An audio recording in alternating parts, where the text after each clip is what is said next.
العالمين الصلاة والسلام على سيد الأنبياء والمرسلين نبينا محمد وعلى آله وصحبه أجمعين أما بعد. اس سے پہلے جو ہم نے المدخل إلى الفقه الإسلامي اس موضوع کے تحت جتنے بھی محاضرات سنے، جتنے بھی یہاں پہ ہمارے دروس ہوئے، آج ان سارے دروس کا ایک خلاصہ آپ کے سامنے پیش کیا جا رہا ہے. اور جیسا کہ آپ نے عنوان درس سے یہ معلوم کر لیا کہ آج کے درس کا عنوان ہے التمذہب حقیقتہ و حکمہ. سب سے پہلی بات کہ جن مذاہب کا سابقہ دروس میں ذکر آیا، اور یہ بھی ہم نے جان لیا کہ ان مذاہب کا عروج کیسے ہوا اور ان کے جو مؤسسین تھے وہ کون تھے، اور کن علماء نے اپنے اپنے مذہب کے ترویج اور اس کو پھیلانے میں اہم کردار ادا کیا. تو اب جب یہ بات مسلم ہے، جب یہ بات بغیر خلاف کی یعنی روز روشن کی طرح عیان ہے کہ اس وقت عالم اسلام کے اندر جو مذاہب فقہیہ موجود ہیں، یہ ایک ایسی حقیقت ہے جس کو جھٹلایا نہیں جا سکتا ہے. ہم اگر اپنی آنکھیں بند کریں گے، ہم اگر کچھ بھی کریں گے، لیکن اس حقیقت کو جھٹلایا نہیں جا سکتا ہے کہ اس وقت عالم اسلام جو ہے، مسلمان جو ہے دنیا کے اندر انہی مذاہب کے ساتھ جڑے ہوئے ہیں. تو لیکن ایک طالب علم کے لیے یہ بات جاننا ضروری ہے کہ آیا کہ اس کے لیے کیا یہ شرعی حکم ہے کہ وہ ان مذاہب کی اتباع کرے یا اس کے لیے کوئی دوسرا موقف ہے. لیکن میں آپ کو ایک مختصر بات بتانا چاہتا ہوں اس مسئلے کے بارے میں. یہ مختصر بات آپ کو ہمیشہ انشاءاللہ ضرور کام آئے گی. جہاں تک تمذہب کا مسئلہ ہے، یہ بات اس میں مختصر ہے کہ یہ ایک وسیلہ ہے. ہر مسلمان کے لیے تمذہب جو ہے ایک وسیلہ ہے، نہ کہ گایا ہے. یعنی یہ ایک انسان کی زندگی کا ہدف نہیں ہے، البتہ دین پہ چلنے کا ایک وسیلہ ہے، دین پہ کام کرنے کا ایک وسیلہ ہے. اگر ہم نے اس کو وسیلہ ہی سمجھا تو ہماری بہت ساری مشاکل جو ہے حل ہو جائیں گی. البتہ اگر ہم نے اس کو وسیلہ بنا چھوڑ کر اس کو اپنا ہدف بنا لیا تو پھر آپ دیکھ رہے ہیں کہ عالم اسلام کے اندر اس وقت جو تقلید کا جو اندھیرا چھایا ہوا ہے وہ اور بھی زیادہ تاریک ہو جائے گا. تو اس کے بارے میں ایک ہی بات کہنا چاہتا ہوں کہ تمذہب جو ہے وہ ایک وسیلہ ہے، نہ کہ ہمارا ہدف ہے. جب تک ہم اس کو وسیلہ ٹھہرائیں گے، جب تک ہم اس کو وسیلہ بنائیں گے تو ہماری ساری مشاکل جو ہے ختم ہو جائے گی. اور جب ہم اس کو اپنا غائد بنائیں گے، اس کو اپنا ہدف بنائیں گے، تو تب ہماری جو ہے مشاکل بڑھتی جائیں گی. اور آپ اپنی کتاب کے اندر جو صفحہ نمبر 95 پہ دیکھ رہے ہیں کہ مسئلہ تمذہب کے بارے میں جو چیزیں محل اتفاق ہیں، جن لوگوں نے اس مسئلے کے بارے میں بات کی ہے انہوں نے بعض نکات پہ اتفاق کیا ہے کہ سب سے پہلی بات ذم التعصب. جب ایک انسان، جیسے میں نے بتایا کہ اگر اس مسئلے کو انسان بطور وسیلہ لے گا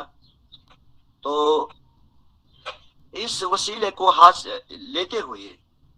کبھی بھی انسان اس بات پہ مجبور نہیں ہو جائے گا کہ اگر وہ کسی ایک معین راستے پہ چل رہا ہے، کسی ایک معین مذہب کو اختیار کیا ہوا ہے، تو اس کا مطلب یہ نہیں کہ دوسرا آدمی جو دوسرے مذہب پہ چل رہا ہے یہ بات جو ہے اس کے لیے بغض اور حسد کا سبب بنے. تو سب سے پہلی بات یہ ہے کہ انسان اگر کسی بھی طریقے پہ عمل کرے گا تو یہ بات جو ہے اس کے لیے یہ چیز جو ہے اس کے لیے اس کو اس اخلاق کے لیے مجبور نہیں کرے گا کہ جو دوسرا آدمی اس کا مخالف ہے، جو دوسرے طریقے پہ چل رہا ہے، کہ وہ اس کے ساتھ کسی قسم کا تعصب برتے. تو یہ چیز اس میں بہت ہی بری ہے. میں نے پہلے کہا کہ اگر انسان اس کو بطور وسیلہ لے گا تو ہماری بہت ساری مشاکل جو ہے ختم ہو جائیں گی، اور جب ہم نے اس کو ہدف بنا لیا تو بہت ساری مشاکل جو ہے ہمیں گھیر لے گی. تو ان مشاکل میں یہ بات معروف ہے، جب لوگوں نے اس کو جو ہے اپنا ہدف بنا لیا تو نتیجے کیا نکلا. عالم اسلام کے اندر ہم دیکھ رہے ہیں کہ کوئی آدمی کہتا ہے کہ میں شافعی ہوں، اور جب وہ سنتا ہے اپنی کسی دوسرے آدمی کو کہ وہ دوسرے کسی مذہب کے ساتھ تعلق رکھتا ہے، مثلا حنفی ہے، تو ہم دیکھ رہے ہیں کہ جب جنہوں نے اپنے اس مذہب کو جو ہے ایک ہدف بنا لیا تو نتیجے کیا نکلا، ان کے درمیان جو ہے تعصب ظاہر ہونے لگا، ایک دوسرے کے ساتھ نفرت پیدا ہونے لگی، ایک دوسرے کا جو ہے بغض پیدا ہونے لگا. کیوں؟ کیونکہ ہم نے جو ہے اس کو ایک ہدف بنا لیا تھا. اگر ہم نے اس کو ایک وسیلہ بنایا ہوتا تو بات جو ہے تعصب تک نہیں پہنچ جاتی. اس کے علاوہ جیسے میں نے کہا کہ یہ ایک ایسی حقیقت ہے جس سے ہم آنکھیں نہیں چرا سکتے ہیں کہ ہمیں جو ہے مذاہب اربع جو ہے اس وقت عالم اسلام کے اندر ہے ان کو قبول کرنا چاہیے. مذاہب اربع سے جو ہے ہم کسی بھی صورت میں اعراض نہیں کر سکتے. یہ ایسی حقیقت ہے جو روز روشن کی طرح عیان ہو چکی ہے. یہ ایسی حقیقت ہے جس کو ہم جھٹلا نہیں سکتے.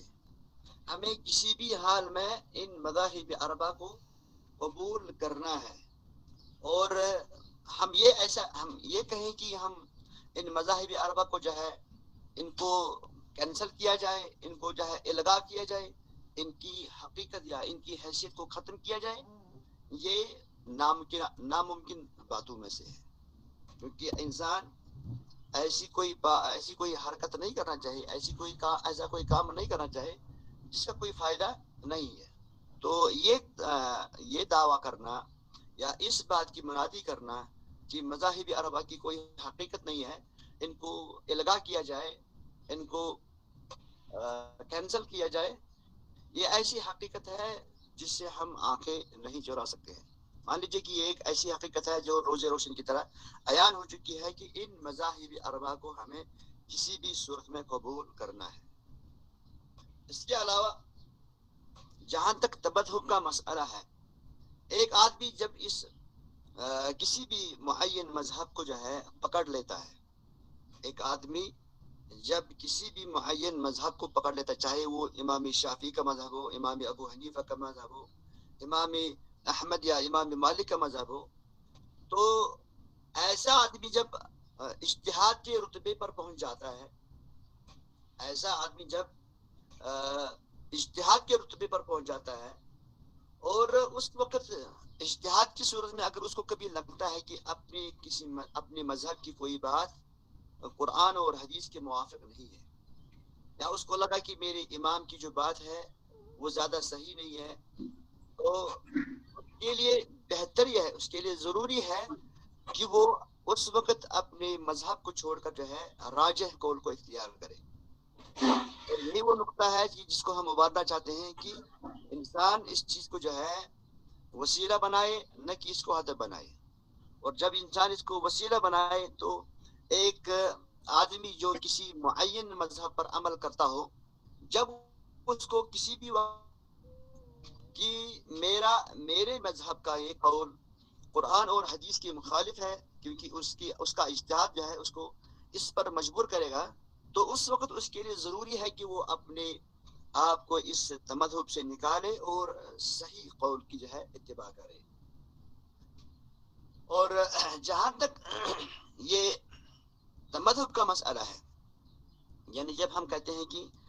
ایک انسان کو کسی بھی صورت میں اس چیز کو قبول کرنا چاہیے، تو مطلب کیا ہے؟ یہ اس طرح نہیں ہے کہ ایک انسان جو ہے گلے کے اندر اس تمذہب کو جو ہے باندھے، یعنی تقلید کی صورت میں، توق کی صورت میں، بلکہ اس کا طریقہ یہ ہونا چاہیے کہ التخرج على مدرسة فقهية اصولیہ. دیکھیں جن لوگوں نے ان مذاہب کی بنیاد ڈالی، چاہے مذہب شافعی ہو، چاہے مذہب حنفی ہو یا حنبلی ہو یا مالکی ہو، انہوں نے اپنے اپنے مذاہب کے اندر بہت سارے اصولوں کو جو ہے وضع کیا ہے، جن اصولوں کی بنیاد پر ایک عام آدمی جو ہے مسائل کی تخریج کر سکتا ہے. کیونکہ اس وقت عالم اسلامی کے اندر یا فقہ اسلامی کے اندر ہزاروں ایسے مسائل موجود ہیں جن کی کوئی اصل موجود نہیں ہے، اور ان فروعات فقہیہ کا حکم حاصل کرنے کے لیے ایک انسان کو ضروری ہے کہ وہ اصولوں کی طرف جو ہے رجوع کرے. جب اس کے سامنے اصول موجود ہو تو اس صورت میں جو ہے وہ ان فروعات کی تخریج ان اصولوں پہ کر کے جو ہے نا ایک صحیح نتیجے پر پہنچ سکتا ہے. تو جہاں تک تمذہب کا مسئلہ ہے، تمذہب جو ہے انسان اس طریقے سے لینا چاہیے، اس طریقے سے لینا چاہیے، تمذہب جو ہے انسان اس طریقے سے لینا چاہیے کہ وہ اپنے فروعات کی تخریج جو ہے کسی خاص اصول پہ کرے. یعنی تمذہب سے جو ہے انسان اس کو ایک انسان وسیلہ بنائے. اگر کسی کے پاس بہت ساری فروعات فقہیہ ہیں اور ان کا حکم جاننے کے لیے انسان کو جو ہے اصولوں کی ضرورت پڑے، تو اس وقت جو ہے وہ کسی مذہب کو جو ہے اتباع کرے، نہ کہ جو ہے وہ اس کو اپنا ہدف بنا لے. اور نتیجہ یہ نکلے گا کہ پھر وہ جب اس کو ہدف بنا لے گا تو ظاہر سی بات ہے کہ بہت ساری چیزیں جو ہے اس کے اپنے مذہب کے اصول کے مطابق نہیں ملیں گی، تو نتیجہ یہ نکلے گا کہ وہ لکیر کا فقیر بن جائے گا. تو جہاں تک تمذہب کا مسئلہ ہے، انسان اس کو جو ہے بطور تخریج کے لے لے گا، یعنی اس کے پاس جتنے بھی مسائل ہوں گے ان مسائل کی تخریج جو ہے یعنی معین اصولوں پہ ہوگی. اور اس کے علاوہ جہاں تک تمذہب کا مسئلہ ہے کہ ہم جب اس مسئلے میں جو ہے انصاف سے کام لیتے ہیں تو ہم کہتے ہیں کہ یہ چیز ضروری، یہ چیز جو ہے جائز ہے، ضروری نہیں کہیں گے بلکہ ہم کہیں گے یہ چیز جائز ہے کہ ایک انسان جو ہے کسی خاص مذہب کی جو ہے اتباع کرے اور اپنے قول کو جو ہے، جو اس کا قول ہوگا اس کو اپنے امام کی طرف منسوب کرے گا، لیکن اس کے ساتھ ہی اس کے ذہن میں یہ خیال بھی ہونا چاہیے کہ ہو سکتا ہے کہ میرے امام کا قول راجح نہیں ہوگا یا دوسرے امام کا قول اس مسئلے میں راجح ہوگا، تو اس کے اندر اس کا ذہن اس بات کے لیے تیار ہونا چاہیے. اس کا ذہن جو ہے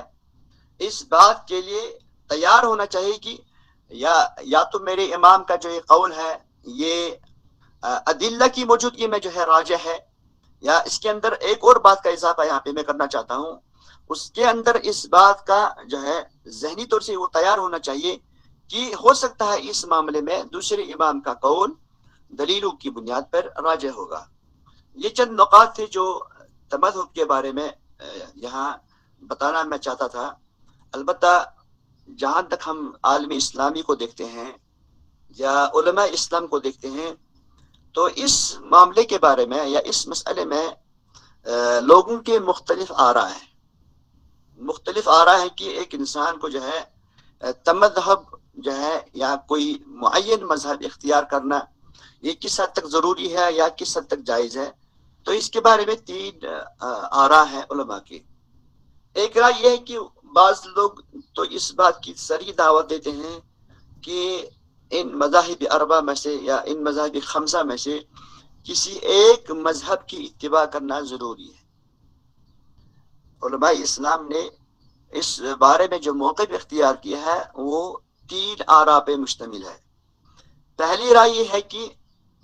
ایجاب التمذہب، یہ اس رائے کے مطابق ایک مسلمان کے لیے ضروری ہے کہ وہ کسی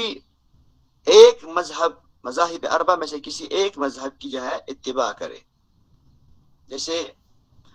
قال الشیخ محمد الامین الشنقیطی جو معاصرین علماء سے عظیم مفسر ہیں، وہ کہتے ہیں متأخر الاصولیین من جمیع المذاہب مطبقون كلهم على وجوبه. شیخ علامہ محمد الامین الشنقیطی صاحب اضواء البیان، جن کی مشہور کتاب تفسیر کے اندر اضواء البیان ہے، وہ کہتے ہیں کہ متأخر الاصولیین من جمیع المذاہب، کہ اصولی جو تمام مذاہب کے جو اصولی ہیں، جو خاص کر متأخرین ہیں، جو متأخرین اصول ہیں، مطبقون كلهم على وجوبه، یہ سب کے سب جو ہے اس بات پہ متفق ہے کہ مذاہب اربع میں سے کسی ایک مذہب کی اتباع کرنا واجب ہے. یہ ایک موقف ہے جو ہم سمجھتے ہیں کہ یہ ایکسٹریم موقف ہے، جو حد سے یعنی زیادہ تجاوز کر چکا ہے. ان کا موقف یہ ہے کہ یہ کہتے ہیں کہ جو مذاہب اربع اس وقت فقہ اسلامی کے اندر موجود ہیں، ایک عام مسلمان کو جو ہے ان میں سے کسی ایک مذہب کی اتباع کرنا ضروری ہے. یہ جو شیخ محمد الامین الشنقیطی نے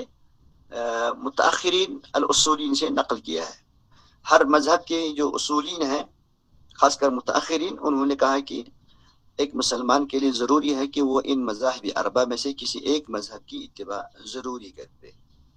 البتہ اس کے مقابلے میں جو معتدل موقف ہے، اس کے مطابق اباحت التمذہب، یعنی یہ کہتے ہیں کہ ضروری تو نہیں ہے لیکن جائز ہے. یعنی یہی ایک معتدل موقف ہے، کیونکہ جو تین مواقف یا تین اقوال اس کے بارے میں ہیں، ایک تو وجوب کا کہہ رہا ہے اور دوسرا بالکل اس کی مخالفت کر رہا ہے. جو تیسرا موقف ہے وہ لوگ اس کو بالکل جو ہے اس کا ساتھ نہیں دے رہے ہیں، وہ ہے اتجاہ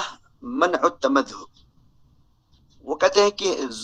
کوئی ضروری نہیں ہے کہ ایک انسان جو ہے ان مذاہب اربع کے پیچھے پڑے. جیسا کہ ہم سب جانتے ہیں کہ یہ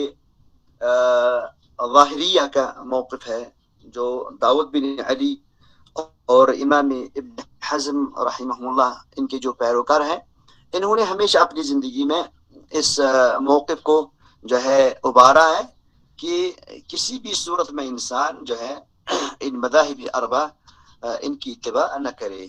جیسے کہ یہاں پہ ذکر کیا گیا ہے، قال ابن حزم فَلْيَعْلَمْ من أخذ بجميع قول أبي حنيفة أو بجميع قول مالك أو بجميع قول الشافعي أو بجميع قول أحمد ممن يتمكن من النظر أنه قد خالف إجماع الأمة. ابن حزم رحمہ اللہ تعالی، ان کا اس بارے میں بہت ہی موقف سخت ہے. وہ کہتے ہیں کہ جو آدمی فَلْيَعْلَمْ من اخذ بجميع قول ابی حنیفہ، وہ آدمی جو ابو حنیفہ کی تمام اقوال کو لیتا ہے، او بجميع قول مالک، یا امام مالک کے تمام اقوال کو لیتا ہے، او بجميع قول الشافعی، یا امام شافعی کے تمام اقوال کو لیتا ہے، او بجميع قول احمد، یا امام احمد کے تمام اقوال کو لیتا ہے، ممن یتمکن من النظر، وہ آدمی جس کو یعنی اللہ تعالیٰ نے اتنی صلاحیت دی ہے کہ وہ ادلہ شرعیہ کے اندر یا مسائل فقہیہ کے اندر جو ہے اس کو یعنی غور و فکر کرنے کی جو ہے صلاحیت اللہ تعالیٰ نے دی ہوگی. انہ قد خالف اجماع الامہ، تو اگر ایسا آدمی جس کو اللہ تعالیٰ نے یہ صلاحیت دی ہے کہ وہ خود ہی جو ہے ادلہ شرعیہ کے اندر اجتہاد کر سکتا ہے یا اس کو جو ہے غور و فکر کر سکتا ہے، تو اگر اس کے باوجود بھی جو ہے ان مذاہب میں سے کسی ایک امام کے تمام اقوال کو لیتا ہے، انہ قد خالف اجماع الامہ، تو ایسا آدمی جو ہے اجماع امت کی مخالفت کرتا ہے. بہرحال یہ ایک